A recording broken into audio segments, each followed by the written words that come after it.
One of my last major assignments was to do the identification of the victims from 9/11. Seeing people who had been killed in terrible, terrible ways gave me the feeling that there were real evil in the world. No human being could be this evil just by themselves.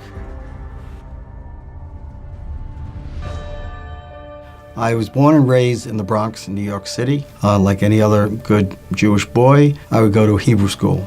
We were leaving school at 3 o'clock and we just happened to run into these Catholic schoolgirls. They just started berating us, calling us names and punching some of the other boys. And they were calling us Christ killers. The only Christians I imagined were Catholics. I knew the Catholics knew the New Testament, that was their Bible, and I just felt that this was a very anti-Semitic book, that this had nothing to do with Judaism. If anything, it had to do with beating up the Jews or getting the Jews. That was my understanding as a young child growing up in the Bronx. I studied dentistry at NYU. After graduating, I became associated with the Office of the Chief Medical Examiner in New York City, and I learned about forensic medicine and forensic dentistry. I had 4 shields as the Chief Dental Consultant for the City of New York, which is a very, very high Chief of Detective shield. The tragedy of 9/11 reminded me of what it was to work in the medical examiner's office. The real personification of evil existed in that office. It was terrible. But I knew the corollary was true, that there was this good part that would be opposing evil, and that, of course, is God. One day, of all things, I have a patient, and she was so sweet and so nice. We just hit it off right away. Maybe we should get married and have a nice religious ceremony. And my wife had been brought up Catholic. I was at a loss at who was going to perform the ceremony. And my friend said, there's this church on the Upper West Side, and the associate rector is named Steve Pogoloff. Steve Pogoloff, that doesn't sound like a very Episcopalian name. Obviously, Pogoloff was also Jewish. One day in the church, they announced that there was going to be a series, an evening series, of the Jewish perspective of Jesus given by a Jewish person who believes in Jesus. It was so intriguing, the title and what he was going to speak about, that we said, I really like to go and listen to him, and I did.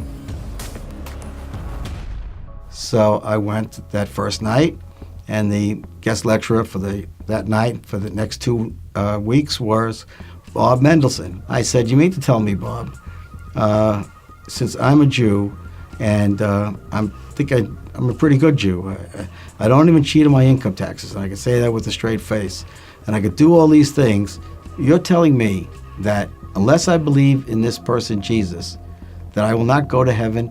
Yep, you're not going to go. You have to believe there's only one way, and that way is through Jesus Christ. I mean, what chutzpah, what nerve to say that to somebody and to believe that? It's just unbelievable.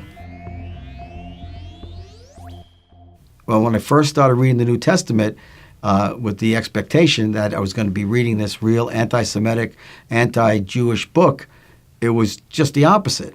I said, how could anybody say this is an anti-Semitic book? It's a very, very Jewish book. All the apostles, who I thought were Catholic, obviously they were not, were all Jewish boys. They were just like me. I was shocked. The scripture only points to one man, and it points to Jesus. I said, this resurrection is true.